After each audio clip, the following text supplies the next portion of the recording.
This sleepy town borders on the middle of nowhere. A typical day goes by slowly for most, unnoticed, uneventful. The air here this time of year is humid and smells of corn and dust. Everything has started to dry out before harvest begins. But these last 2 weeks in Providence have been different than those of recent memory. The stories of Friday night football and the price of cattle have been replaced with the worry of violence and the dread of what is waiting around the next turn. Scared. Scared to go out. Scared to stay in. Unnoticed and uneventful has become unnerved and unhinged. And that's where we will fade in on the Blue Rose.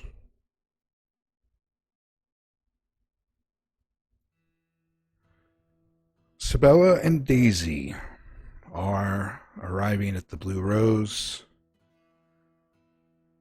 This is the first day that they have released the Blue Rose back to you. It's no longer evidence. There are bits of yellow police tape still hanging around, taped to things, knotted around, twisted, fluttering. Inside are discarded rubber gloves. Lots of dusty footprints on your floor. You found out a day ahead that you were going to be able to get in today. Gauging how anxious you were to come back to the Blue Rose, how early in the morning is it when you guys, or what time of day is it? Considering your previous mood, are you excited to get back to the Blue Rose? Does that cheer you up, Sabella? Yes. I'm pretty excited to get there. Like, anxious excited. Like, I've been up since 5 a.m. thinking about it. But then when I get there, it, I'm kind of deflated, I guess. Like, Why? seeing the remains of the police tape and the footprints and it, and I don't know. It's just something feels off. Something feels different. It's not comforting as I thought it was going to be. Why don't you make a roll for me? Let's roll investigate plus reason. Okay. I have a -2 in that, so Oh, nice. Oh boy. a 6. We're off to a booming start. It's all right. You still get some information. Things do seem off. Looking around the books as you're walking through, tracking the dusty footprints. Do you have carpet on the floor, or is this a hardwood floor in the book shopping area? The retail it's floor? a hardwood floor. Or some other floor. I guess I shouldn't limit you to just those two. It could be whatever floor you want it to be. No, it's definitely hardwood, not tile or what's it called? Linoleum. Linoleum, that's it. No, Yeah. it's hardwood. So, yeah, lots of dusty boot prints and, those combat boots. I have a glass of wine. Chris isn't even, Chris is still here, isn't he, somewhere? Sorry, that cracked me up, Sabella. You really are upset. I'm upset. When you before you go from the book area into the other areas, you do notice one of your bookshelves, just one section of a bookshelf on one shelf, not the entire bookshelf itself or the whole wall. I'm not sure exactly how your shelves are spread out, but one section of shelf is upside down. What? Every book turned upside down, and you sort of pick up this faint smell of rot. I'm not sure where that's coming from. Why don't you roll plus soul? Maybe we can find that out. Sniff it out. In a way. Got hella soul, Curtis. You do, and it's not a real challenge for you to figure out where the smell is coming from. It's obviously coming from the back through where the garbage cans are outside. Are they just full of trash? They were full. They are now knocked over, but there's 2 dead raccoons that are there that look like they died probably 4 or 5 days ago, maybe. Fuck. You can see the maggots sort of bubbling around in it. Think they would clean this shit up before they released it to me. She'll just kind of sigh and go to the broom closet, grab a broom, and she'll start sweeping up the footprints, and as she sweeps, she'll go around and light a few candles here and there.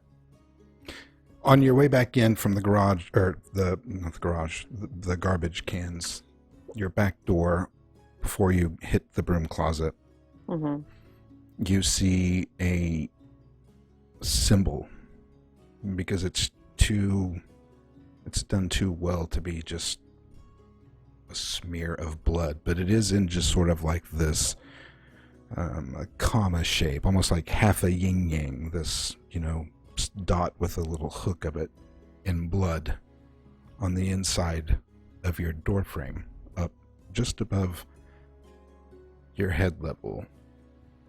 Daisy, I'm assuming you brought Sabella to the Blue Rose, right?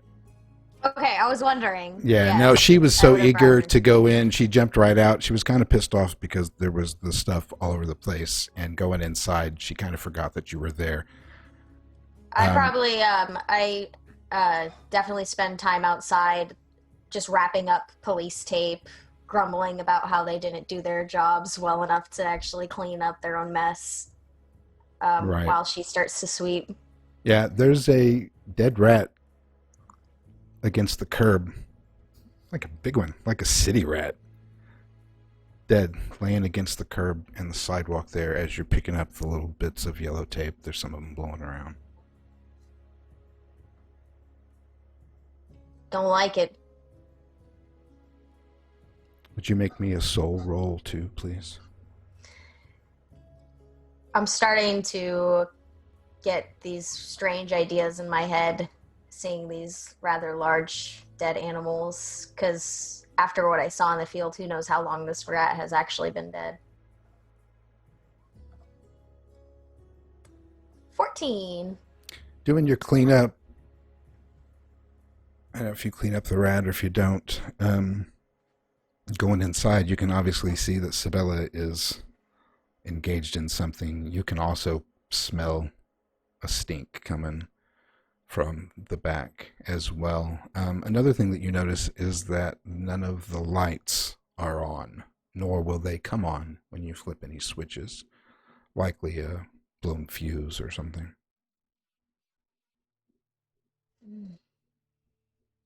All right, where's your fuse box? It's muted. It's in the broom closet back there. All right. I make my way around Sabella, kind of giving her a wandering glance, wondering how she's doing, but not asking. And I'll head to the closet to check out the fuse box. Yeah, Sabella isn't giving any context clues with how she's feeling. She's just focusing on sweeping and lighting the candles, and then she goes over to this bookshelf, like, making my day harder, God. And she just kneels down and she starts flipping each book.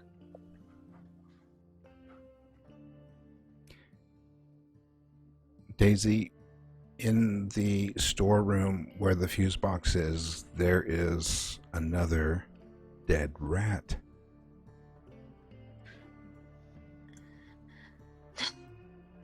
Jesus, I think you need to hire an exterminator for this place. And I walk into the closet and kind of toe at it with my boot. Second big rat I found around here just now. Who knows what else is around? It smells something awful in here. Yeah. There were raccoons dead outside. I'm sure that's what it is. How many? Just 2. How big were they? And she's like, I'm like opening the fuse box and yelling over my shoulder at her. I mean, they're fat raccoons. I don't know. They've probably been eating garbage. Well, do you think that they'd be bigger than your normal raccoon? They were big. Okay. They're pretty big. They're pretty large. She like hollers through the... On a scale, how large? Like, larger than normal. I don't know. How do you rate your raccoons? You know, I don't know why I'm asking. I'll look at it myself. You're back there. Why don't you just look at it yourself? I'm trying to fix the damn lights. You find one of the fuses is just loose. You just a couple of, just a little half quarter turn and it goes back in. Yeah, I reach up and touch the fuse, and while I'm turning it, I've only got one goddamn eye.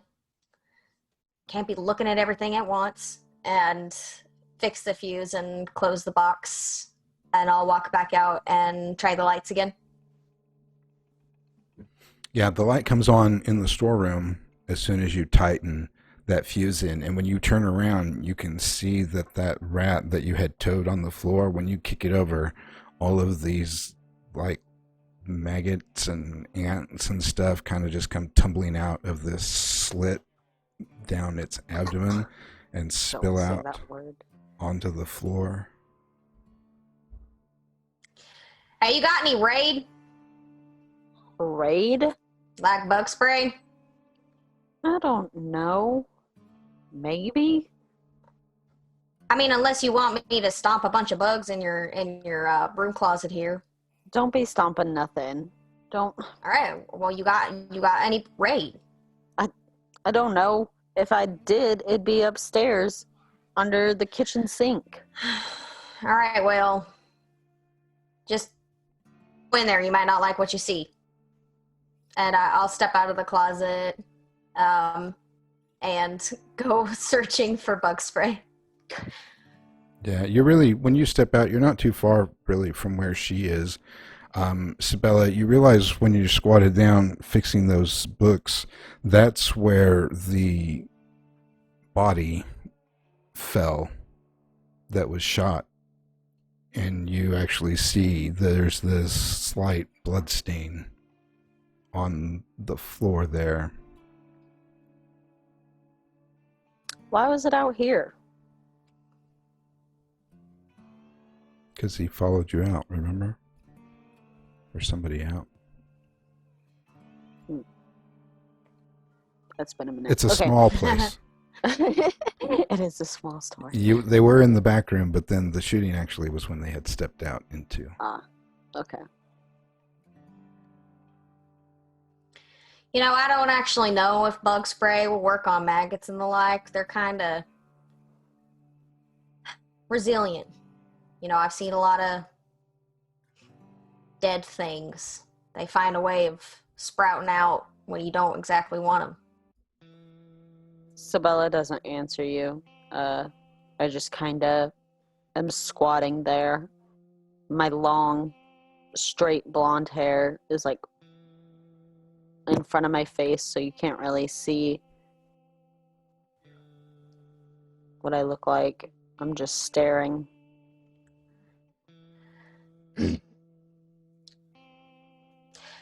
You know, we could get you a rug.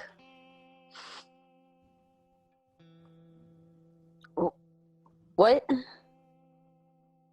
A rug for the spot on the floor. Cover it up. No, I don't need a rug. In that moment, I kind of make up in my mind that I'm giving her a rug anyway. And I watch her for a little bit, concerned, but not very voicing it. Right. Voicing it very well, and then I'll go look for the bug spray in the while you're watching, Sabella, as you are looking at that, Daisy saying her words, the blood stain looks kind of wet. Should be dry by now, right? Mm-hmm. Make me another soul roll. Soul roll. See through the illusion. You gotta pay the troll toll if you want to make the soul roll. Not the soul roll. You got so much soul, Curtis. You do. Yeah, you see it. It looks kind of wet for a second. Almost like you see it sort of bubble up out of the floor and then it dries back up. Yeah, at that, you know, she'll probably have a book in her hand and her hands will tremble, and then I drop the book. So, Daisy, you're there. This was during your moment of watching. You good?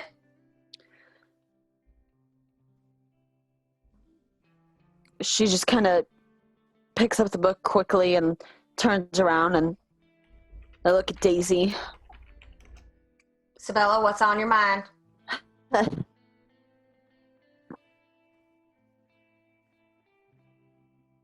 Use your words. It's nothing. It's probably Probably. nothing. Well, probably ain't nothing. I don't want to. It's fine. It's fine. I need to mop this up. I don't think it's going anywhere. It's probably stained on the floor by now. Been a few days. Then I'll get bleach or ammonia or I'll call Officer Dickhead and tell him to get his biohazard boys back up here or some You shit. really think he's got that kind of connection? You think he's got hazmat suits and super magic eraser marker or whatever the fuck? Just throw a rug on it. It'll be fine. Call it good. I don't like someone else's blood just being on my floor here. Oh, well, take it from someone who's cleaned up an awful lot of bloodstains. Sometimes you just can't.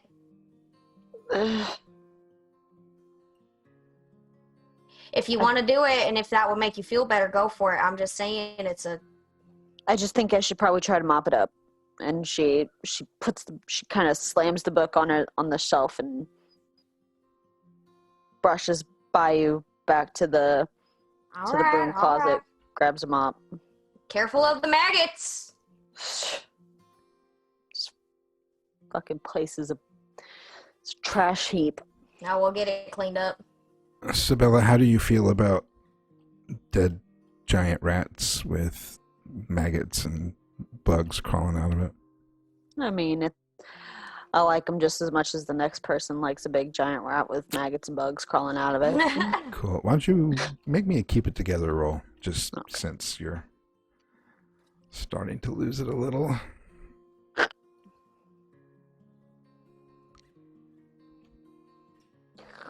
Okay.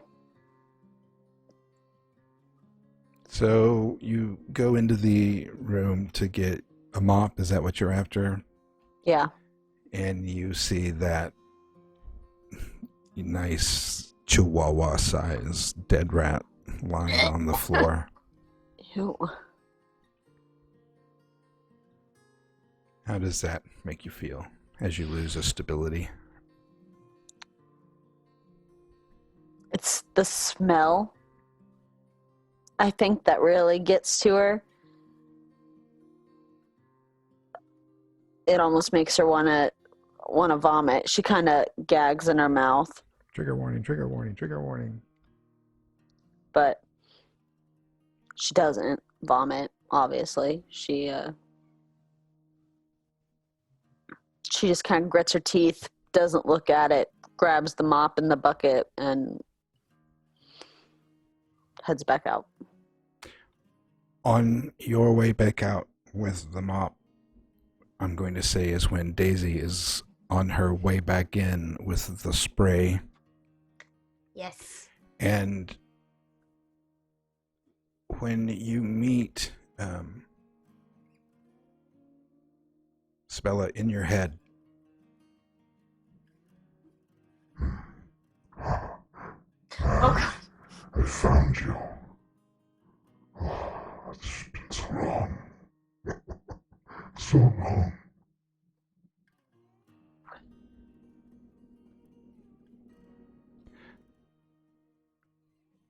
What? What? Daisy sees the look come across her face when the voice happens. I think you need to have a little sit down for a little bit. Maybe drink some water. There's a lot of stale air in here, dust. Did you say something? Like before? No. No. I think I need to sit down. Yeah, I think you're right. And she like goes to one of the couches. Gives Babadook a little pat. Yeah, I'm definitely worried. I just kind of watch her with somewhat narrowed eyes as she brushes past me. But then I'll go back into the closet and shaking the can, and I'll spray all the bugs on the rat, hoping that works, and then we can dispose of it a little easier. Yeah, it does work. In fact,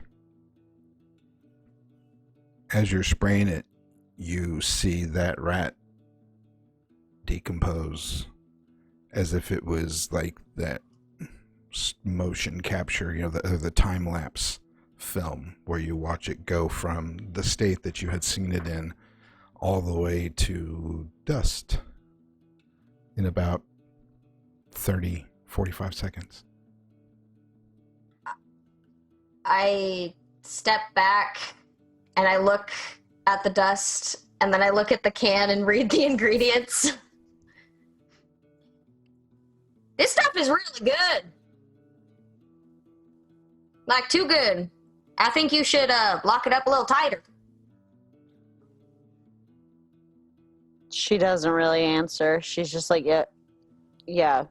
And if you poke your head out, you can see my leg just kind of bouncing up and down anxiously. I take a few minutes to just read the can, but it probably just looks like any ordinary can. And then I'll put it back and come over to her. Like that, like, too good. Like, disintegrated the rat good. I suppose that's one problem gone, but it's a bit concerning that the government would just allow bug spray that good. Are you hearing things? Are you? This shit ain't right? This ain't right? Which part of it?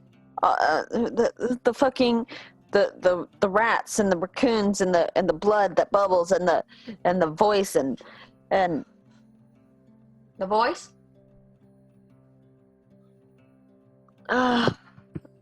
She just kind of rubs her face and her head and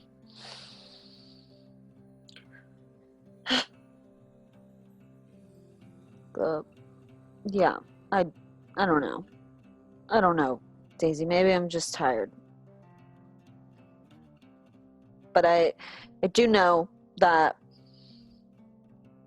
my mom, she told me to trust my instincts, and something is just, it's not right in here. Are you talking about Blue Rose specifically, or Providence? I don't know. Right now, absolutely the Rose. It just feels like there's something bad in here. Like it's like death itself is knocking at our door. Oh, fuck. I want both of you to make me a roll +0, please.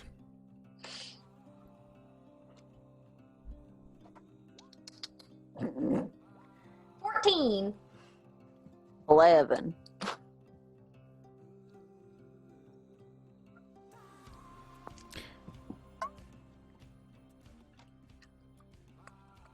There's a second when each of you ponder what was just said.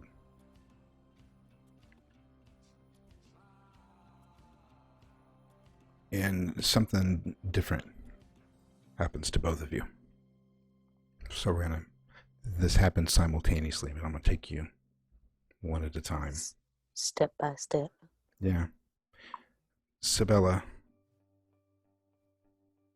you have, I don't know if it's your rage or just anxiety, fear, whatever it is that causes this to happen to you, but you sort of sense a wash flood your soul, flood your body.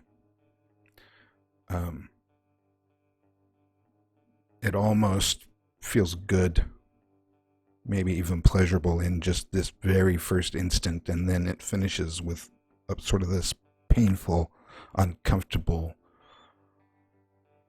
like it doesn't fit. And you sort of have this spinning, you see some stars, blackout moment.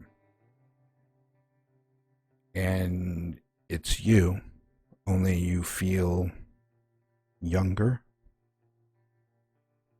In front of you is a familiar table. Is that your mom's table, perhaps? On it is the crystal ball. And you reach towards the crystal ball. And at first, in reflection on the crystal ball, and then in the peripheral, as the room lights up around you, you see that you are in your parents' house, and the room is suddenly bursting in fire all around you. Daisy, you get a glimpse of yourself. You don't know where this comes from. It's sort of a flash. You get that sort of same swimming motion. Your attention is really on Sabella because you can sort of see she looks like she might faint, and then suddenly you feel like you might faint. Stars, black, and you see yourself haggard, likely starving, very skinny, sitting by a small fire somewhere in a deep, dark cave. There's a man there with you, with the other you. She smiles as she looks at him. A set of hooks, sort of these hay hook looking things, attached to a hand. You can't see what body they're attached to because it's in the darkness of the cave behind this man as they reach out from the darkness and drag their hooks across his throat, spraying blood across you, the floor, the fire, and you scream as you hear the hiss of the liquid in the fire. In fact, both of you start verbally, and that is where your visions end. And you both are there once again in front of each other, having just had this happen to you. What do you do?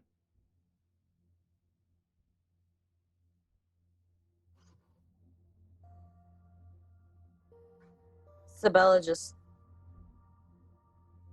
looks wide-eyed at Daisy. Her face paler than normal. Yeah, I've got one hand like firm on the couch that she's laying on, like fingers digging into the fabric of it, and my eyes, rather than wide, my eye is like squinty, and there's like tears in them, which is super strange if anyone knows Daisy. But it's like I'm like trying to force them back and gritting my teeth.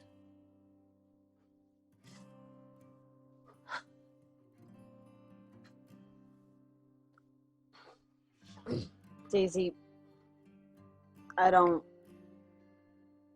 say this, and I don't get like this normally, typically. You know, I'm pretty laid back, but I'm scared.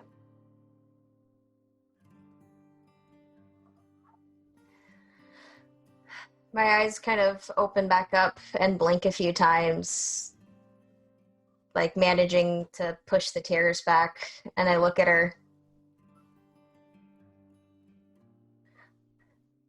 You know, I never really told you much about my my time in the war, did I? We usually avoid that topic like the plague. Well, to be honest, I don't remember much of it. I think that's normal. I have to like drag my hand from the couch where it's been gripping, and when I do, my hand's curled into a fist still. And I stiffly walk around the couch and I pick up her legs and I sit on the couch and put her legs in my lap. She'll like reach into her back pocket for a pack of your cigarettes that she has in her back pocket, and she lights one and hands it to you. I reach over and take it and just nod to her. She lights one for herself. I do remember. And she has to like pause and clear her throat often because her throat it feels tight, and sometimes her words come out a little thicker. I remember getting separated from most of my squad at one point. I still had some squad members, but it wasn't all of us. Not at all. It was about 7 of us. You know, a storm. It was a storm. That's why I don't much care for storms. Well, we got separated, and we ended up in a cave of sorts, and figured going deeper in the cave was better than going outside.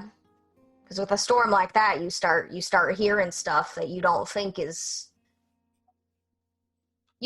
right. You know, you start hearing extra sounds, especially overseas in a country you've never been in, and in the middle of a war. Like there's things out there in that storm, and it was nighttime, and well, it was. I don't even know why I'm talking about this, but something about the rat and the maggots.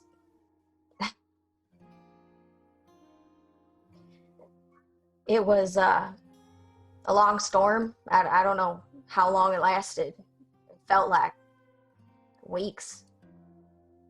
And I remember one of my squad members, he had this old granola bar in his back pocket, and he had been sitting on it for weeks. It was stale and nasty, and we didn't have anything else to eat, so he split it between all of us. But you can't feed 7 or 8 people with one granola bar. We should have died. You know, we were starving for what felt like days, and we should have died. Normally you die in that situation, and we were so thirsty, and none of us had water, and you know, you should die faster from dehydration than you do from hunger, but we didn't. And so when we finally decided to go deeper in the cave, because we thought we heard noises, we thought maybe we can find an animal down there, you know, something to kill. We still had some ammo, some knives. And we found Walton. It was a Benjamin Walton, but we just called him Walton, you know, last names. I was Hamilton. And I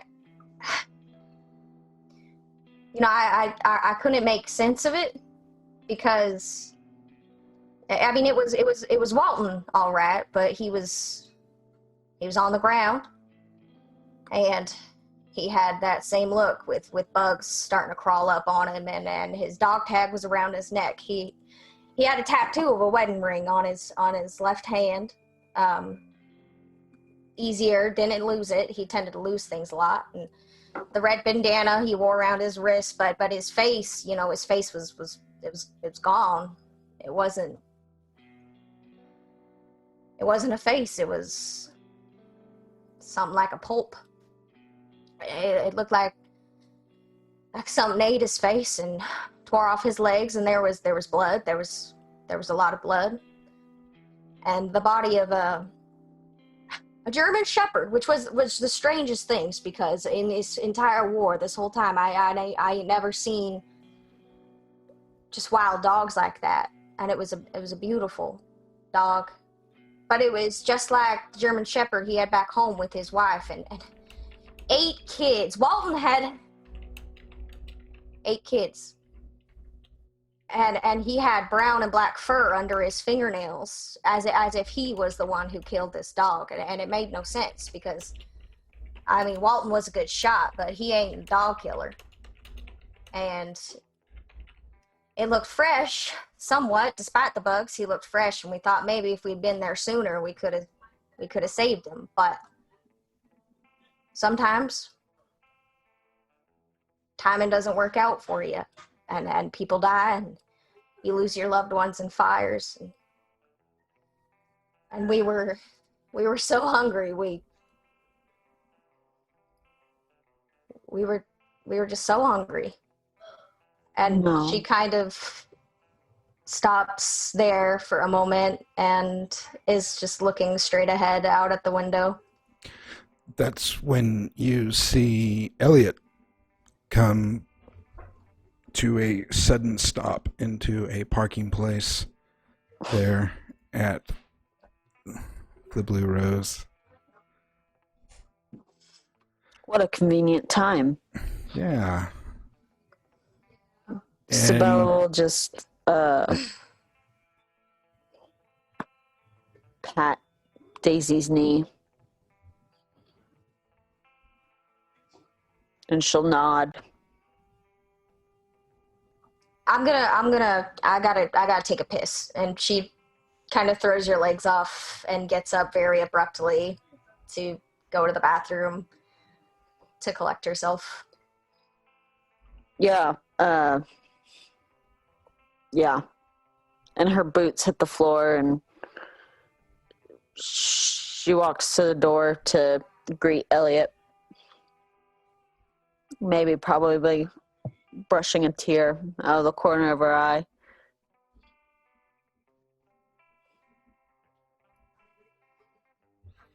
Elliot?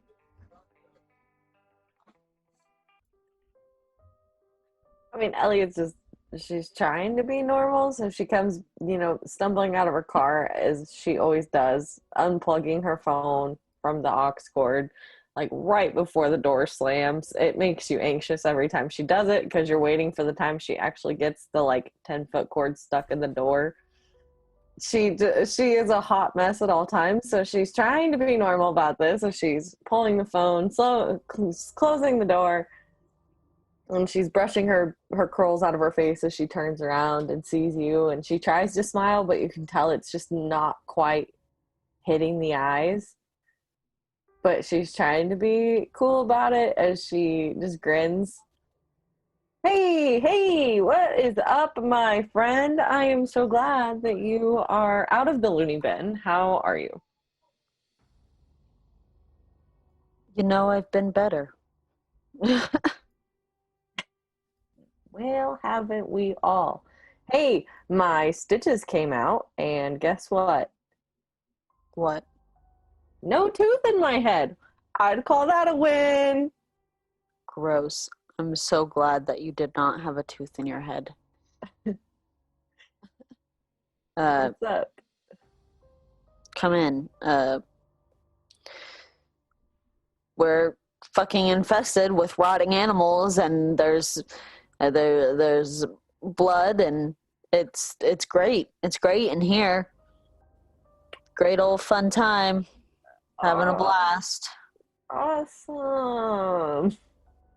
When you go in, Elliot, you do kind of catch this sort of smell of rotting flesh, kind of like a few days old, decomposing flesh, and the your cell phone goes off. I glance at the caller ID. It's your mother. Because it's 2020. He stares at Sabella, looks back at her phone, and goes, It's the Madre. Guess I should probably answer that. Yeah. Just 1 second. And she answers it and she's like, Hola! You can hear her like stirring some cake batter or something. I don't know what she told you she was going to make today, but she's obviously whipping up something while she's there watching the boy with the landline phone tucked between her arm and her shoulder. And she goes, "Oh, hey, I just wanted to let you know that a friend of mine called and said that they found, apparently, I guess they found another body down at the strip pit." Okay, that's great news, I think. What the fuck? Yeah, I just, I thought you might want to know. I knew you were going to go see Daisy. Yeah, I mean, yeah. Do we know whose body it is? No, they just said it was a boy. Teenager, I guess. Fuck. What was he doing down there? Just hanging out or by Oh, himself? I don't know. They just said they found the body. Apparently gunshots or something. I guess they drug him out of the water. Okay, that was great news, Mom. Thanks. Yeah, you bet. Click. All right. You can see that Elliot is visibly like, why the fuck did she just call me to tell me that lovely news? And she just stares at the phone for a minute before she tucks it in her back pocket and just kind of hesitantly keeps walking through the Blue Rose, kind of looking around. How is business today, since you technically can open again? Question mark? Non-existent.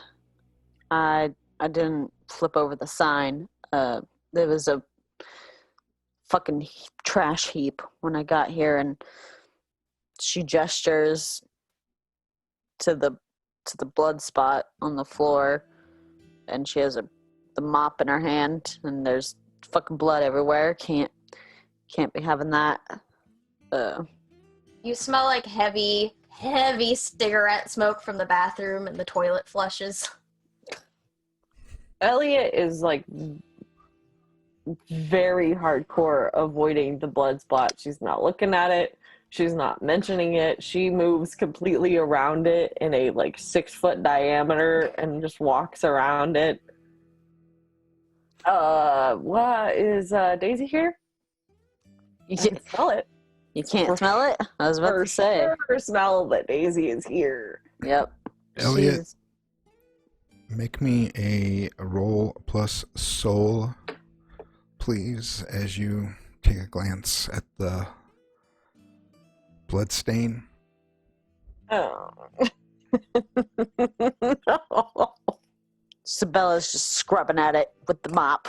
She's just Now, in the Going real nuts. world, this stain is over a week old, yeah. at least 10 days. She's still gonna scrub at it. Right. When you saw it, it looked minutes old. Yes. Elliot, as you're watching this and you look down and you let those, your jestful comments come out, you see that the blood stain that is 10 days old suddenly start to seep up from the floor and puddle until it is a puddle of blood, and you can see Sabella just sloshing it with her scrubbing, splashing it onto the books and onto the wall, and this blood is just flying all over the place. I want you to roll Keep It Together for me now.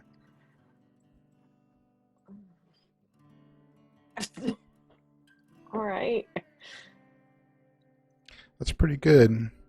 You keep it together, but you do have a little freak out moment since you wanted to laugh at my blood stain.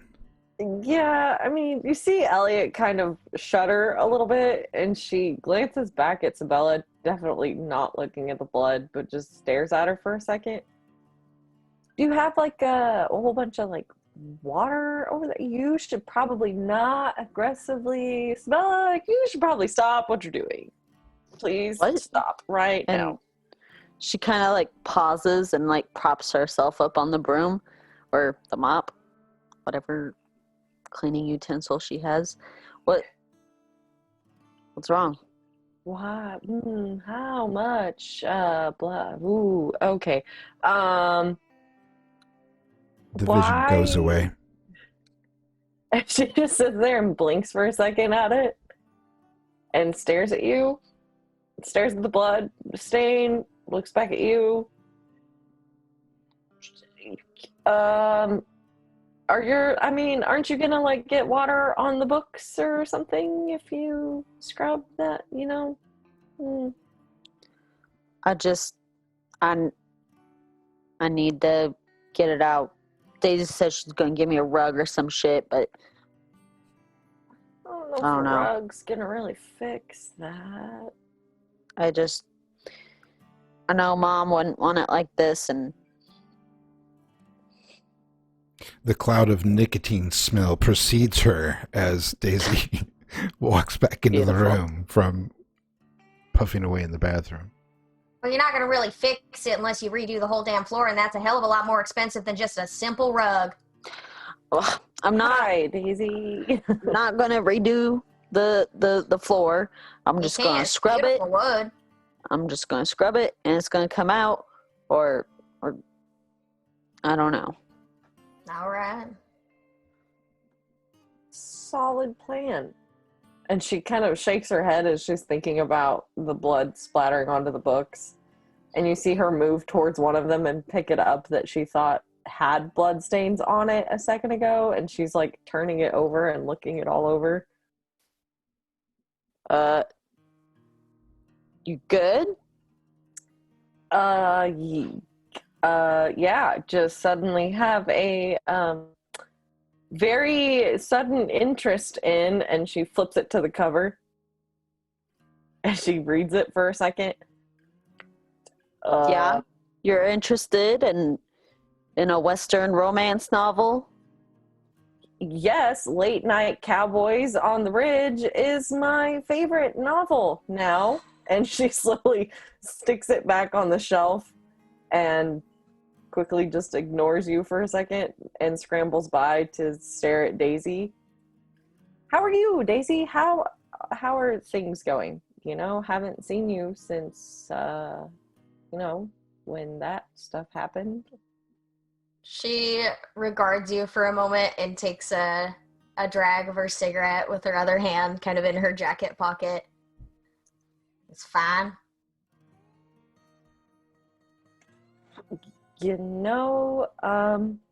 My mom just called, Daisy, and she says that they found another body of a boy at the, and he had some gunshot wounds in him, but obviously I'm not Now, saying. let me guess. Look at me like that. I shot this one too? No, because obviously you're here. I would never. That's not me saying All that. right, then what are you trying to say? I just wanted to know if anybody here had heard that yet, or if it was sharing information is important these days, No, I haven't. Who was it? I don't know. That's just what my mom said as she's cooking something, probably sort of delicious at home that I'm not avoiding in any way, shape, or form. But No, I hope it's her cake. She makes delicious cake. She does. That is one good thing she's got. Now, when she tries those sweet Greek sauce. recipes, things don't go so well. You know your mom is a gossip. You can't believe, everything she hears. That's why I was asking if anybody had heard anything. Why are there dead rats everywhere? And Elliot finds one of the nasty maggots and she just is slowly backing away from it. Your guess is as good as mine. You can't tell me that a whole bunch of rats crawled up in here in a week and did this. They crawled up in here and they died. Did you have rats before? I feel like Binks would have Babadook would have done something about that. You're right. They both would have done that, but more so Babadook. Maybe it was because we were gone. I mean, I took him with me, and so I guess he just wasn't on rat patrol anymore. I mean, but I've never seen. Just weird. There's a lot of weird stuff going on around these parts. You notice any supernaturally large animals about? Jesus, Daisy. Like giant. I like give Sabella a look, but then I'm back locked on to Elle. Yeah. She just seems very aloof, as she's like you pee. Like if she was a dog, you would have seen the ears perked at supernatural, and then as soon as you said animals, it was like whoop. I'm being serious. Like what? Opposed to what? Like a giant raccoon or something? I mean, I've seen some of the raccoons around here. They eat very healthy. A giant raccoon. Let's go to the back and look at one right now. What? Come here. Come along. This way. And without another word, I turn around crispy. I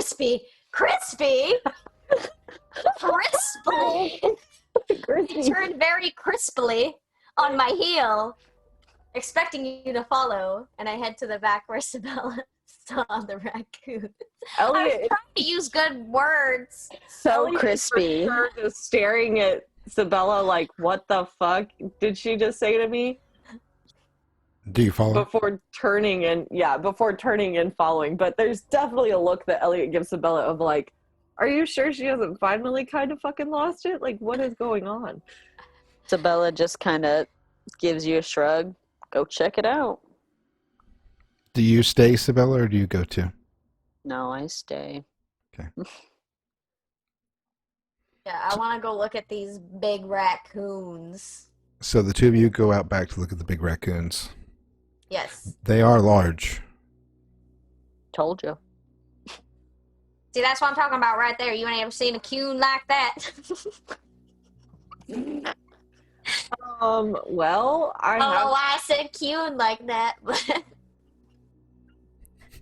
I mean, there is for sure like some really well-fed raccoon. Like, there's that one cat that lives out behind right, there's a the difference library. between fat raccoons and big ones. Okay, yeah, you're right. I mean, there's weird shit. Yeah, okay. I would And like. you can see Elliot kind of go serious for a second before she just kind of stares at you, and you can see that she's trying to cover it up.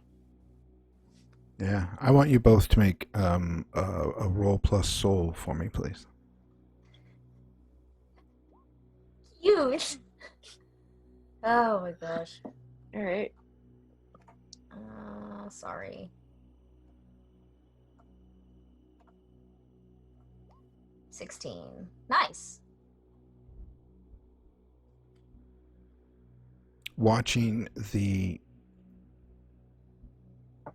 raccoons as you're looking down, just during this small conversation, those raccoons start to rapidly decompose. At this, Daisy like hits Elle in the arm, like probably a little more hard than she intended to like make sure that she's watching. You see a wince from Elle, and you hear kind of a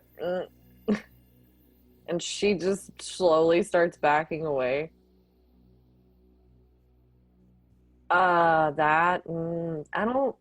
There's something not right in these Right? parts.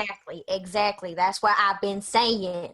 Okay. That's when you both see these two raccoon large carcasses that are kind of quickly crumbling apart lift up off the ground as if being picked up by something invisible, and they just poof and blow rotten, nasty raccoon bits and pieces all over you, and then you both hear and feel like a breath hit you, and The cigarette falls you out of my mouth. there are bits of maggot and flesh and squirming around your collar. Oh, Keep it Ella's together for me.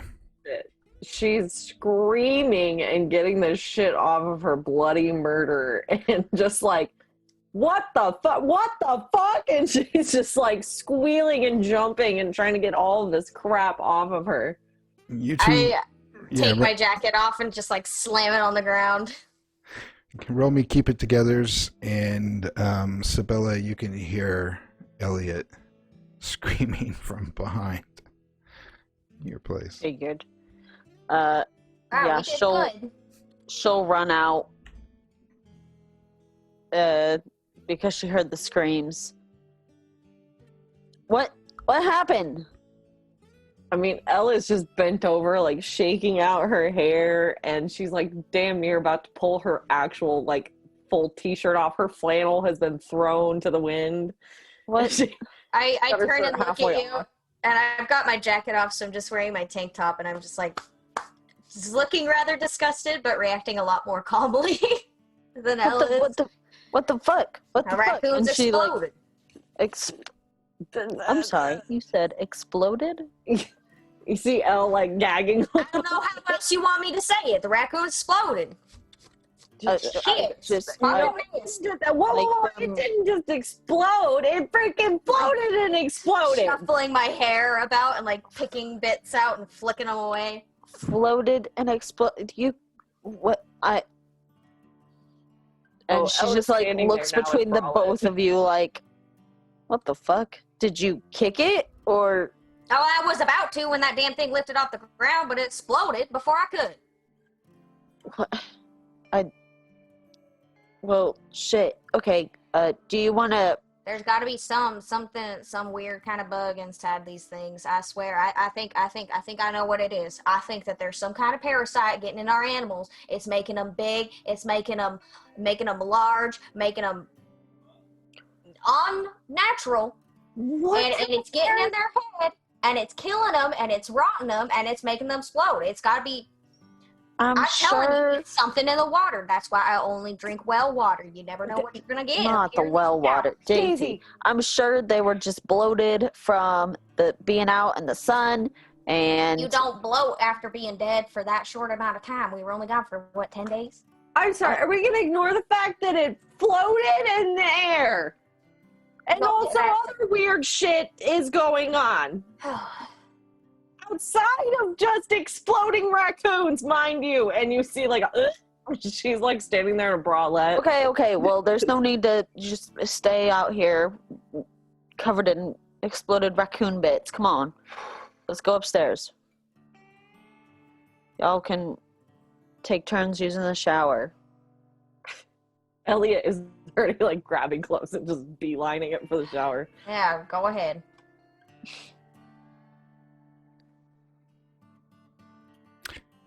I think that's a good place to take a break then.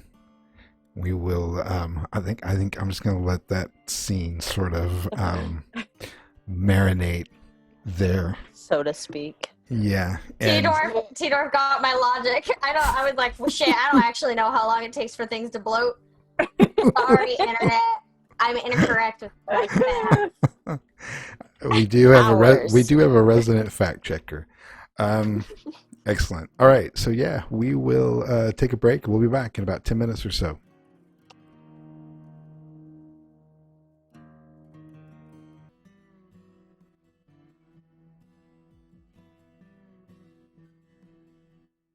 Am I just jumping into?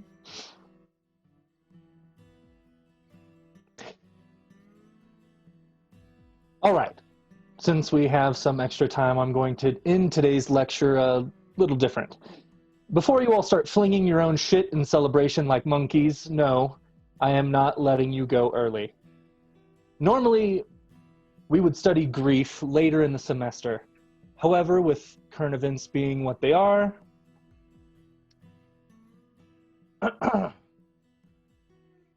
as I am sure most of you have heard, a young man drowned not long ago. He wasn't much younger than some of you sitting in this classroom. While his death is tragic, most of you will not feel the grief his friends and family are experiencing, which leads me to the first question of the day. What is grief? A simple enough question, yet grief is extremely difficult to define. Why? Because no one's grieving process is exactly the same. Everyone works through grief in their own way, feeling a wide spectrum of emotions. We might expect tears and great feelings of sadness when someone dies, but strong emotions, including anger, guilt, and the loss of our sense of self, can also be among the unfamiliar feelings that engulf us. Grief is the acute emotional pain that accompanies loss. Because grief obeys its own trajectory, there is no timetable for feelings of pain after loss, nor is it possible to avoid suffering altogether. In fact, attempts to suppress or deny grief are just as likely to prolong the process, while also demanding additional emotional effort. So, what do we do in the face of all this inevitable pain? Elizabeth Kubler-Ross suggests we go through 5 stages before emerging from the dark shroud of grief victorious. The 5 stages are denial, anger, bargaining, depression, and acceptance. An easy acronym to remember her grief model is DAB, DA. Now, several other psychologists have created their own theories or models of the grieving process. And since this is only Psych 101, I will not require you to know anyone other than Elizabeth and her 5 stages of grief. Starting with denial. And Brian clicks his little remote and it turns on a projector screen of a slideshow that he probably worked maybe 30 minutes on before class. The first slideshow has a light blue background and it says the 5 stages of grief, and then it clicks onto denial. And Brian starts up again. In the face of shocking information, denial is a coping mechanism that allows one to collect themselves. Often accompanied with self-isolation, denial can last anywhere between 2 seconds to several months, and in some rare cases, entire lifetimes. Anger. And he clicks another button. And on this slide, there's a picture of the Hulk. The Lou Ferrigno Hulk, just like... on the left side of the screen with the texts to the right. Anger comes when one begins to realize that the situation is not going away. Those in the anger stage will displace their emotions toward anyone or anything causing them emotional distress. While a loved one goes through this stage, it is important to not take anything they say personally. Bargaining. And another click. Frequently, this bargaining happens between the individual and God. For example, God, I promise if you heal my father's cancer, I will be at church every Sunday. I'll stop smoking and drinking. I'll be a better person. Now, because of this desperate state of mind, the beggar frequently finds themselves feeling alone. Depression. And as Brian clicks, a song comes out of the speakers, of the crappy little speakers that they give teachers for their lecture halls, and you hear a very staticky "Hello darkness, my old friend" come on as the slide pops up. After passing through denial, anger, and bargaining, the reality begins to set in. Thoughts of hopelessness, ineptitude, and deep sorrow occur as the individual realizes that they cannot control their circumstance. And lastly, acceptance. Acceptance should not be mistaken for a happy stage. It is the stage most devoid of feelings, as it were. This does not mean that there can be no happiness, but rather this is an inner peace that may allow for the individual and the family to find joy elsewhere. In summary, grief is inevitable. It is one of the few cosmic themes that ties every single one of us shit-flinging monkeys with the other. It is important we work through our grief so that we can evolve into emotionally intelligent human beings. Well, that's all I have for today. Don't forget about Monday's assignment. It is on Canvas and is due at the beginning of our next class. Hello, my baby. All right. Hello, my honey. Enjoy the rest of your day. Oh my God. Then they should be able to hear me now too. Okay, awesome. Sorry about that. New scenes, forgot to add audio. Is everyone? Well, I only had about, 15 to 16 different scenes for tonight, so there was a lot of them. Anyways, I will repeat. We fade to three faces making a bunch of silent noise. And then we fade to Dr. Brian Brown's office here at the college where Elliot goes. It's office hours. I was about to ask Elliot why she's visiting Dr. Brian Brown, but we'll just find out when she gets there. So, Dr. Brown, do you usually keep your office door open or closed? Cracked open. And just so that I don't interrupt the role play when Elliot comes through the door, what kind of office? What does it look like? Is it messy, clean? Is it old stuff, new stuff? Tell us about your office.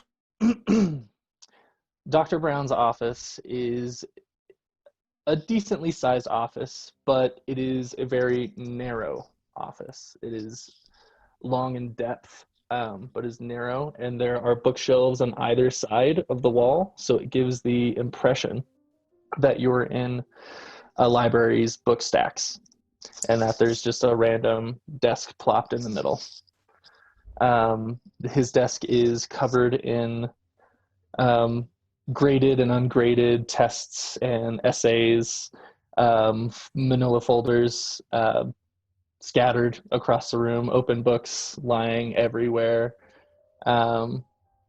He has a shrunken head hanging from one of the shelves, and a skull on a completed works of Shakespeare. Nice. That's beautiful. Elliot, the door is cracked this much. He says, how do you enter a door that's like that? Do you knock and push, or do you knock, wait, then push? Elliot always does this thing where you see her hands grab the whole door, and she opens it, and then she goes, "Hello, are you free?" Of course she does. All right, yeah, that's how she comes in. Miss Hammond, what do I owe this visit? Well, I saw that your door was totally open and Completely. thought I would stop in and say, "Hi, how's your day going?" It's going pretty good. I had a pretty stellar cup of coffee this morning. Basic, boring professor stuff, I suppose. How about your day? I'm sure it's vastly more entertaining. It's always fun being me, and being me needs maybe some advice on some homework if you want to maybe just slip that on in while I'm here. Yeah, I mean, if you are in need of some help on an assignment, I would be happy to help you learn. That's why I get paid. Dope! And she just comes in and you see her flop. I mean, she very aggressively flops her backpack on the ground, flops into the chair in front of your desk and just sprawls out and goes, Okay. So, right. Okay. I'm really confused about why exactly we have to turn something in Monday morning. Do you hate us all as students and you want us to just have no lives in a weekend? If you had checked Canvas, you would see that it is a short assignment that all you have to do is read a paragraph and diagnose the patient. That's all you got to do. It's pretty But, I have a toddler and Ah, reading a whole paragraph, Dr. Brown. I mean, how is Ollie? good. Super good. Good. He helped my mom make cake the other night, and it was sort of edible in a way. Just barely, huh? Yeah, I'll bring you a That's slice. Do you want a adorable. slice? I'll bring you a piece. I would love some. Oh, you are so gonna love it. Mm, as So long gonna as love it's it. limited. It's not. So, okay. We were just talking about grief in class a little bit ago, Yes, and I was there. just wondering, did you hear that they found another body possibly in the pits, A a second body? I guess that's what my mother, the resident gossip, hears all the time. No, I've been Yeah, it's fun stuff. raiding all day. That's terrible. Yeah. Do they know who? Which Mm, my sympathy goes out to the family of this unidentified boy. right. So, we were just talking about grief and all that, and I was thinking about that boy, and then I got to thinking, what does grief apply to more than just death? I mean, do we have grief over other things? Do we only treat it as psychologists about death, or is it for other stuff? So, if I'm just going to give you a little bit of crap right now. If you had been paying attention to what I said, you would know that grief is when your psyche feels that you've lost something. It is the acute emotional pain associated with loss of any kind. A loss of a friend, and it doesn't have to be grief. It's a friend that could have just, stopped talking to you. You would go through a grieving process for that. I definitely know that college students go through a lot of grief over things that aren't death. So, Right. definitely applies. What? How come? And you see her shuffle and adjust, and definitely tugs on the bottoms of her long sleeves, and for a fact that she wears long sleeves all year round.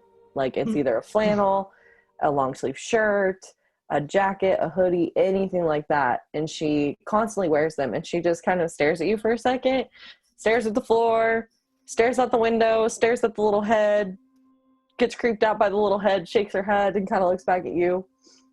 Why is grief not 6 steps, and why is guilt not a step?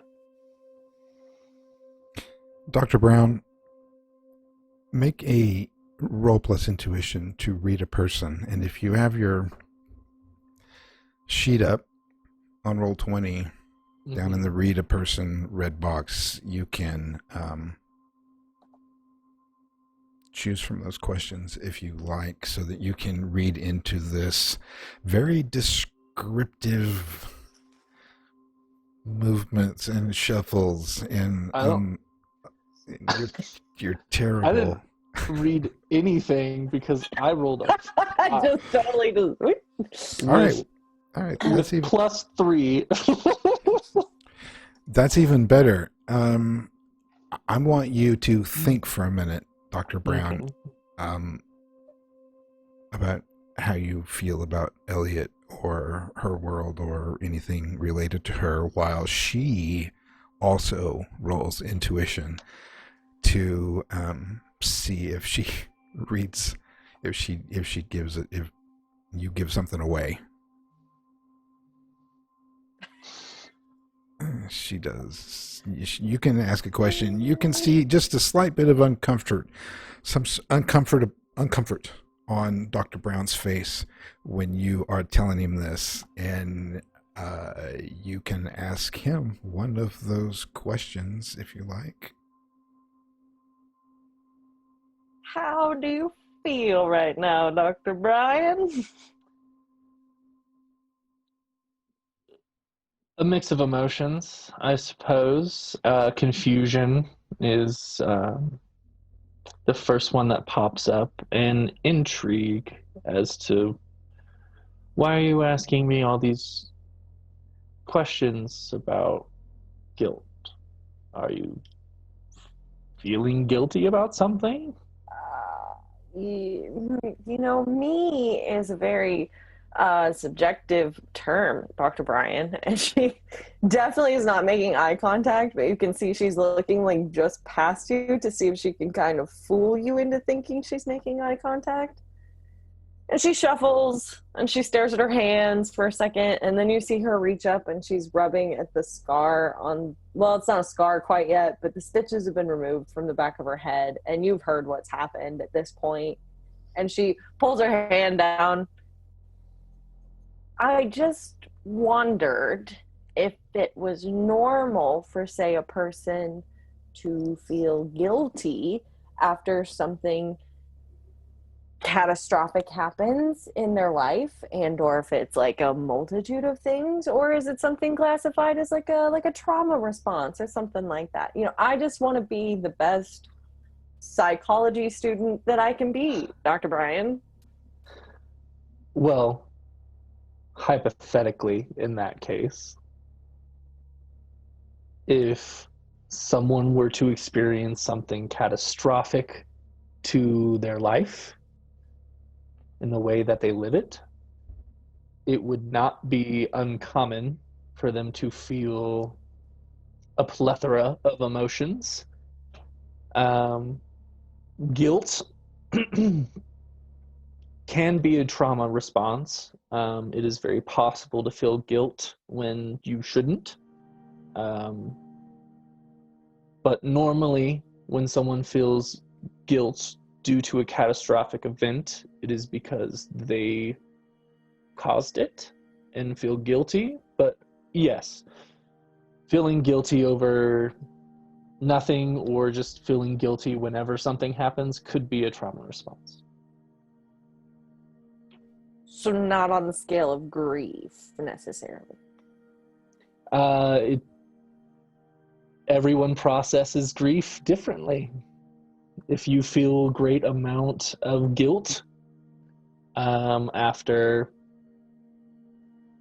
you lost something, it's very possible, and that would be very normal. She's just staring at the little head again. Hypothetically, of course. And Brian gives you a sly smile. Yes, totally hypothetically. Now, Dr. Brian, with all that said, and we're on the subject of trauma responses, would it be in any way, shape, or form a trauma response to possibly hallucinate certain instances related to the incident of which the trauma would be related to? You said a lot of words that don't normally go together when you're trying to form a cohesive sentence. That being said, I will try my best to answer it. Oh, yes, please do.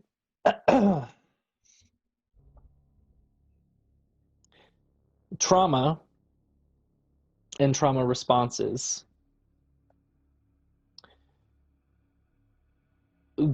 could honestly be formed by anything and could be a multitude of things in which you express when you are anxious or upset in some way. Like I said in my class, the 5 stages of grief are not the only models of grief in grief theory. Elizabeth Kubler-Ross's is just the most well-known. Now, if you'd like to rephrase the question with less words, I might be able to help answer it better, because I don't feel like I answered it completely. Elliot, while you're thinking about that, I want you to make me a roll plus soul, please.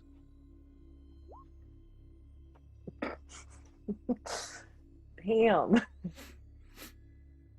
Mm-hmm. So Dr. Brown is trying to get at what you're really getting at, and he just sort of subconsciously reaches up and scratches his head. Only when you're watching him scratch his head, he's like digging it, like pulling the skin down, and it starts to bleed, and he's like actually just like digging into the flesh until he gets through the skin, starts kind of digging at the meat, and you can see the skull start to kind of shine below as you're about ready to answer his question. So go ahead and roll Keep It Together, and then you can answer his question about the less words. Oh, you hold it pretty well. You do lose 1 stability. She sees this, and then she like kind of does a little gag reflex, but she very quickly like puts her hand over her mouth like this, and then quickly gets up from the chair and turns away and starts pacing the room a little bit. It's a small room. She doesn't have a whole lot of places to go, but you can definitely tell that something's not right in the woods. And she kind of walks over to the little head, and she's staring at it. Dr. Brian, maybe it's just me, and I'm just a little sleep deprived. I have a toddler, but is it normal for a person after traumatic experience to see things that aren't really there, or see like really horrible, horrific trauma-related hallucinations, like say blood sloshing all over a floor that has totally dried blood on it, or see walls moving that are waving in the wind and they don't wave in the wind, or maybe there's a person scratching at their head and it tears their skin off into their skull. As soon as she starts rambling, Brian stands up, goes over to her, puts both hands on her arms, goes, Elliot. Mm-hmm. Take a deep breath.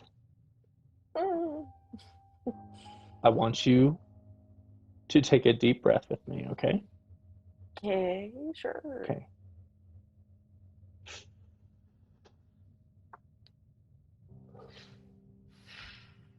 All right. Now, Okay. if you would like to sit back down, I would love to talk to you about this some more.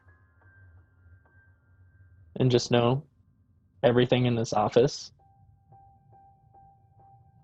is okay to talk about. Like, this is a safe place for you. Okay. And like the humor is gone, the jitteriness is kind of gone. She looks behind her to make sure the door is closed, and then settles into a chair and starts fiddling with her sleeves again. Okay. As far as I know, hallucinations do not usually accompany a response to trauma. There can be memory gaps, loss of memory, where the person doesn't remember before, after, or during the trauma. And if they're in a situation where their anxiety is heightened, this can cause more memory loss. As far as hallucinations, like I said, it is not normal, but the human brain is one of the most complicated things in the known universe. She I'm doesn't going- say anything. She's just like catastrophic on the face. I'm going to ask you a question, and I don't want it to be taken the wrong way. But I was wondering how long you had been hurting yourself. There's no color left in her face as you say those words, and she definitely doesn't look you in the eye. And suddenly, the bottoms of her sneakers are very interesting. And she kind of picks at a rock that's stuck in the treads. I can tell from your aversion to my eyes after I asked you that question that I struck a nerve. If this is something you don't want to talk about, we can move on the conversation. I just, the thing is, bad shit happens, right, to everybody, and it's a perception, right? You taught me that. But how do you keep the perception from crushing you and destroying you and not making yourself a burden to the people around you because you know you can't handle it? By understanding that you're not really a burden. The mind plays tricks on all of us. It can tell us so many things that aren't true. It can be our worst enemy, and it can be our best friend. We just have to remember to cut ourselves some slack and know that even though none of us have the answers, we're all doing the best we can. And those we choose to include in our lives mean something to us, and we mean something to them. So my best advice is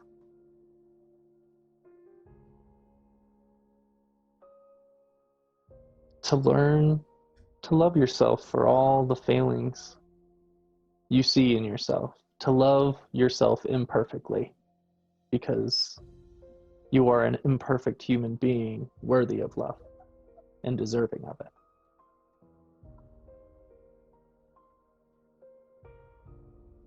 She doesn't say anything. There's a couple sniffles. And she is kind of hiding behind the fronts of her curls. Brian extends a tissue box.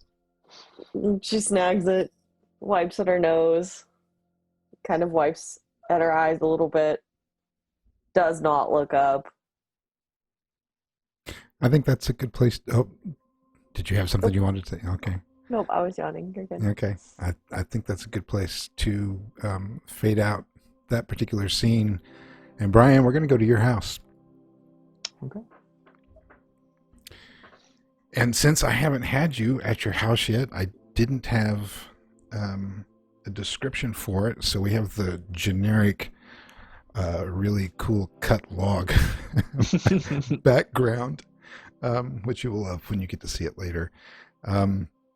So for everybody at home, tell me about your house.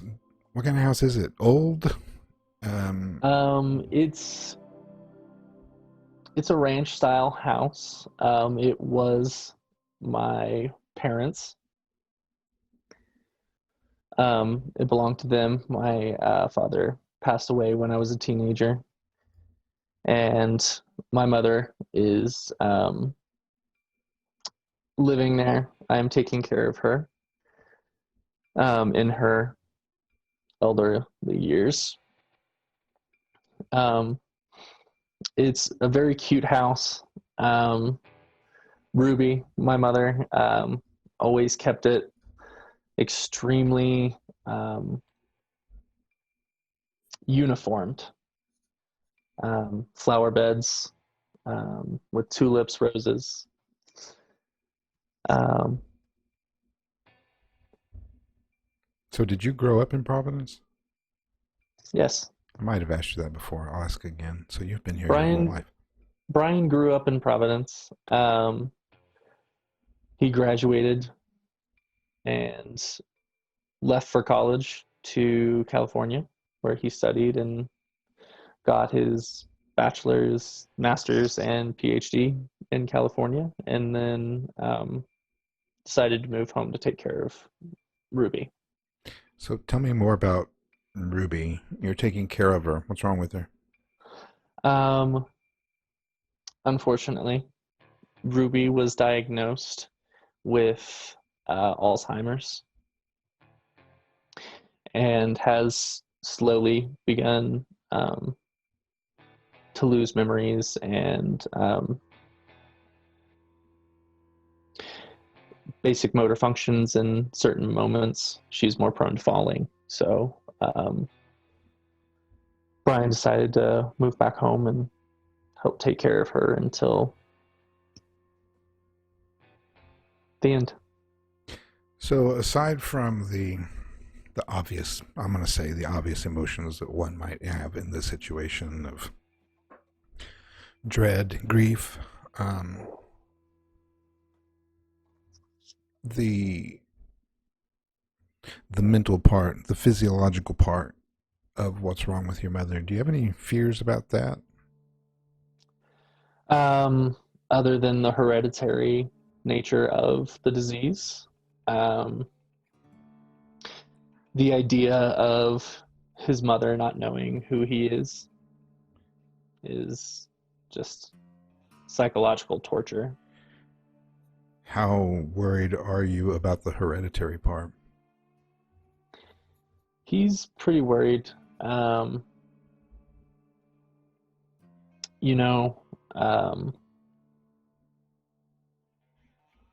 He knows the possibilities with his mother being diagnosed with it. It's very possible that he has it. He just got out of early onset, so hopefully he's the time frame of early onset. Do you have a panic moment every time you forget your keys? Keys, it's a little heart attack every time. If he forgets a folder at home, he's like almost in a state of terror. Like, how could he have forgotten that?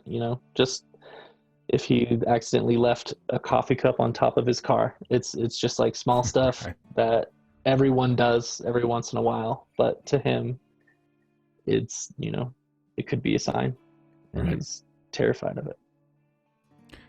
So you've been working on a book for quite some time. What is it? What's it about? Is it fiction, nonfiction? It is a work of fiction about these federal agents who hunt down serial killers. He's probably drawing some inspiration from TV shows like The Detective and Mindhunters and stuff like that. Right. But he's giving it his own personal flair, so it's not too close. There's a market for that stuff. What kind of flair is Dr. Brown's flair that he's putting on this? Just his own stylized version of like psychological terror and like Give me inspired worry. by.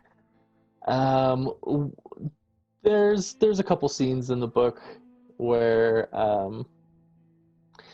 it's almost like the serial killer is playing with the detectives. Like, they're very aware of each other, and sending little gifts leaving little wrapped boxes on the detectives' desks, the Nice. agents' desks, and just stuff like that. So we're going to take you to a moment sometime after your visit with Elliot when you are going to sit down and maybe, write a little bit of something when the mood strikes you. I'm not exactly sure what kind of writing sort of schedule you're on, or if you just pick it up when the moment hits or whatever, but it's that moment. Mm-hmm.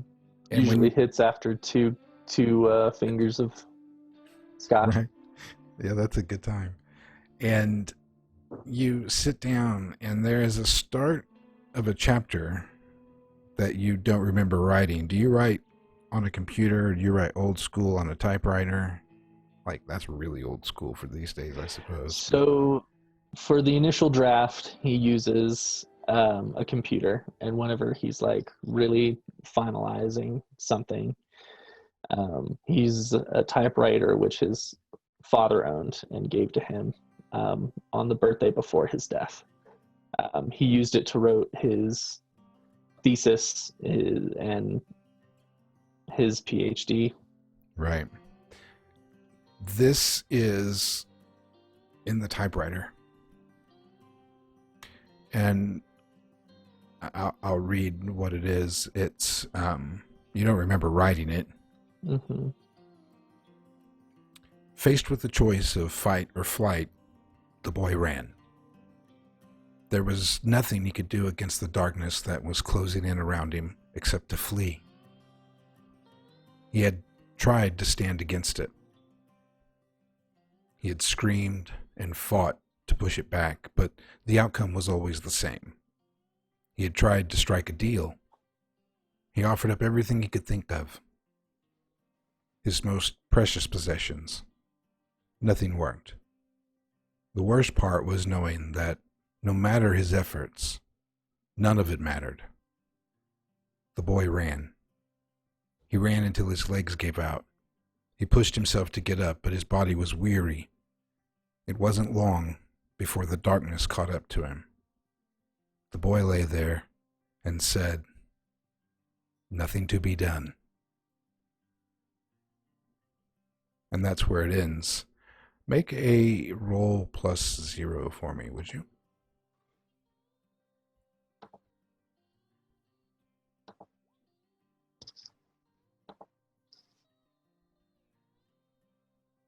It was my only +0. It was an 18. Oh, did you get the 18? Okay, that's cool. Yeah. Man, you guys are rolling much better than I wanted you all to tonight. I mean, I rolled a 5 earlier. You did. You did. I got a couple of good ones in. You're right. I'm sort of a half-empty kind of guy. Not like the ninja fight. So with an 18, what I want you to do is describe to me your relationship with the book. It's a love-hate relationship. You know, some days he thinks it's overdone and drab and pedantic. And some days he has an inspired thought on like what the next chapter should be, what the next leg in the game of cat and mouse should be. And in those moments, he's elated with the book. He loves it. He's very excited about it. But it's definitely a no middle ground type of thing. Either he's all about it and is really excited about writing for it, or he hates it because he thinks it's stupid and won't do well. So looking at this page in the typewriter, how does that make you feel? A bit terrified, because like leaving a cup of coffee on the top of your car, he doesn't remember writing it. He might ask his mother's nurse that comes in the mornings and stays until he gets back from work. If she had typed out anything, just kind of confused about it, slightly worried that he wrote it and just doesn't remember it, but he's going to, stay within reality and see if it was anyone else who decided to Gotcha. type a paragraph. As you are contemplating that, there is a knock at the door. Do you have a doorbell on this house? Yes, but it doesn't work. Oh. There's a knock at the door. What time is it? It's got to be at least 8 o'clock. I wonder who that could be. And Brian looks through the peephole first. What does Brian see? Well played, sir. Well played. You see Sherry Coolidge. Oh. Sherry is the waitress. She works at Wendell's Cafe and Bait. Sometimes cross shift with Wendell, but definitely fills in when he's not there. Late 30s. Pretty good looking. Single, but yeah, she's worked there for about the last 7 years. Huh. And she's just in jeans and like a collared polo type shirt, probably. Nothing too fancy. Brian quickly undoes the chain and the bolt and opens the door. Hi, can I help you? So With a slight with a slight grin. How do you feel about Sherry? She's cute. With a slight. I didn't get the grin right. Sly grin. A sly grin. Oh, Yeah. okay. Oh, Yeah, okay. yeah. Okay. Just a little flirtatious, Gotcha. Yeah, she's cute. He's seen her at Bait and Cafe, Wendell's place. How can I help you? What? She gives you a big grin, and she's like, "Oh, hey, how you doing?" She kind of sort of looks past you for a second, and then down at her toes, and then up at you. You busy? I know it's late. No, I was just staring at a blank page of paper trying to write something. How can I help? That's kind of weird. I suppose I am kind of weird. I like writing. Yeah, sometimes. You gonna invite me in? Absolutely. It's starting to get chilly out here after dark these days. No problem. Come right in. Could I get you a drink or anything? You got a beer?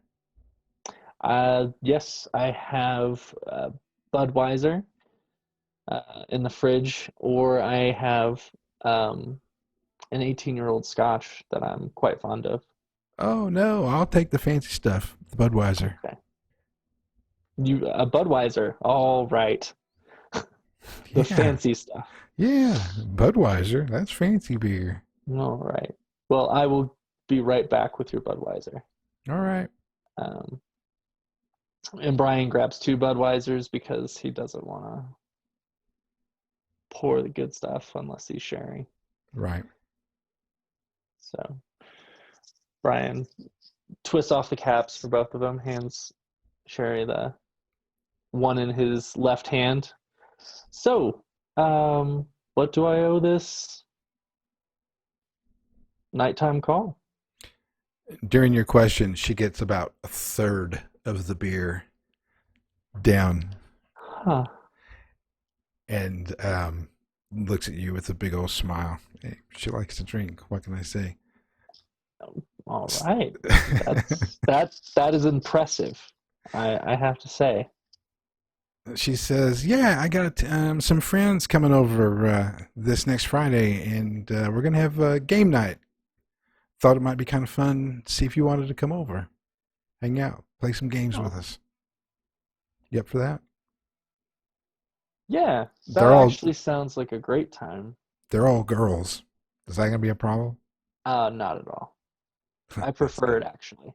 I mean, they're more like boys than girls, really. But you know, I figured Well, I'd let you know.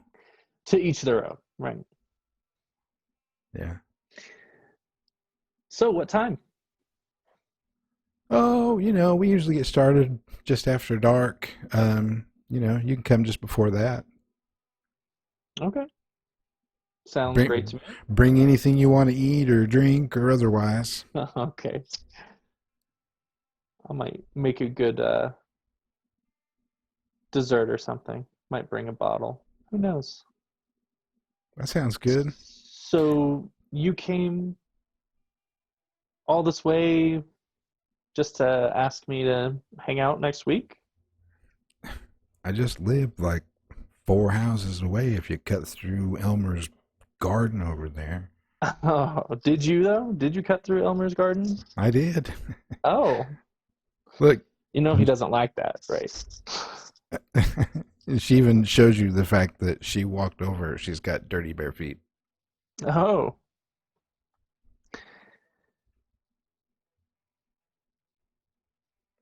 Well, So she remains kind of flirty and she continues to just sort of stall through the rest of her beer. Um, and then she will eventually hand you back the empty bottle and go, "Well, all right, thanks. I guess I'll see you around and we'll see you Friday." all right then. He takes the beer, sets it down, and goes over to the door to let her out. What are you thinking? I'm about to make a move. This is what I'm thinking. Oh, did you want to make a move? I was thinking about it. Make me a roll to influence other. Let's say, give me a charisma.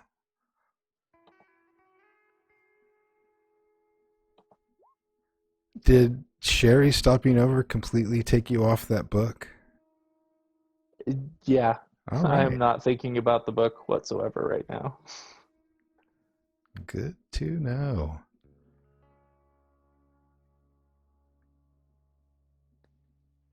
With Well, a Sherry, what? Sorry, go yeah, ahead. no, go ahead. No, you got a line. I want to hear it. So, I think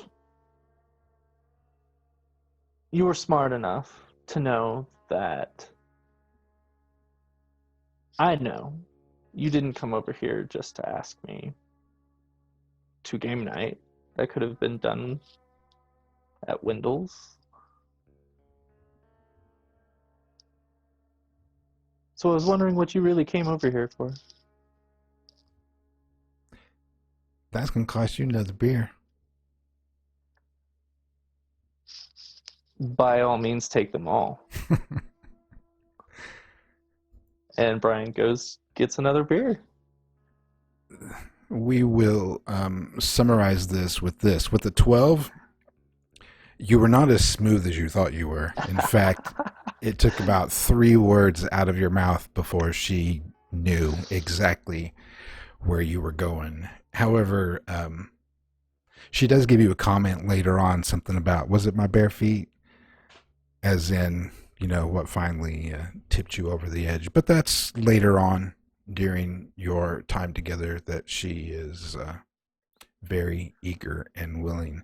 And we will just let the audience fade out on that one and leave it to their imagination. Marvin Gaye playing in the background. Nice. That is beautiful. And we're going to change scenes now. It's just going to be me and you, the audience. I may have some music for this. We'll see how it goes. We see a narrow path through a dense wood, likely started by the denizens of the forest. We can see that someone or something has traveled here quite recently. The tall weeds are pressed out from this path in what seems like rather long strides. We follow the path through the woods. We can hear running water, a small creek perhaps, shallow, but not too far off. The path brings us to a rock face. It's damp in places. We still can't directly feel any sunlight. We follow the path around and to the opening of a cave. It's no more than a few feet high, but the mouth is smooth and round. Daylight seems to shy from here.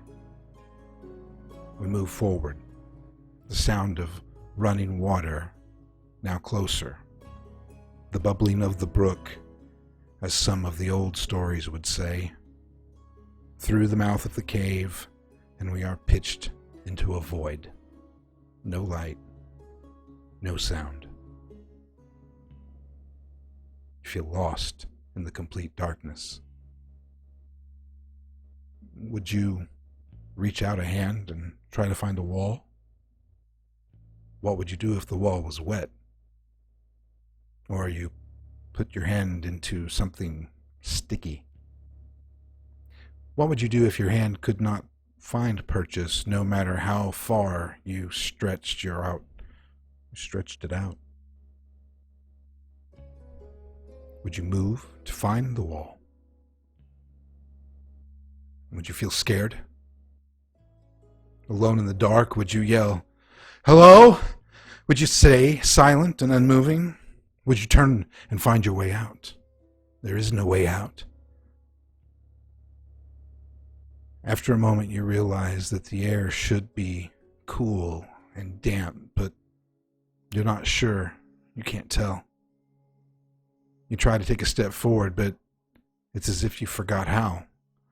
Or maybe you don't have feet or legs. You should try to reach out your hand for the wall, but what is a hand? What is a wall? You're trying to scream in fear, but what are you scared of? Nothing to be scared of, says a voice in your head. The void is all. The void is here. The void is us. A pinprick of light. White, no, yellow. It grows as it approaches, and we begin to warm. Yeah, that's warmth. It forms a large rectangle in the shape of a door, maybe? Yes, a door. You and I, we enter. We're in a small room with a wood plank, walls, and a dirt floor. Someone stands with their back to us, shrouded in a hood and cloak. And their voice can be heard muttering and whispering. She's chanting something. The rhythm is entrancing. There is a cat in the cage. There is an old dog on a leash. There is a turtle in a small grass box. There is a bat caught in a mesh bag. There is a snake slithering across the tabletop. Another woman dressed similar to the first steps up to the table. We see long, dark hair fall out from under the hood. Small, calloused hands pressed to the table. We see the old crone draw a short, rusty blade and without hesitation slams it into the head of a snake. Its tail whips and draws blood from the top of her hand. the crone's voice crescendos to a shout. Feast!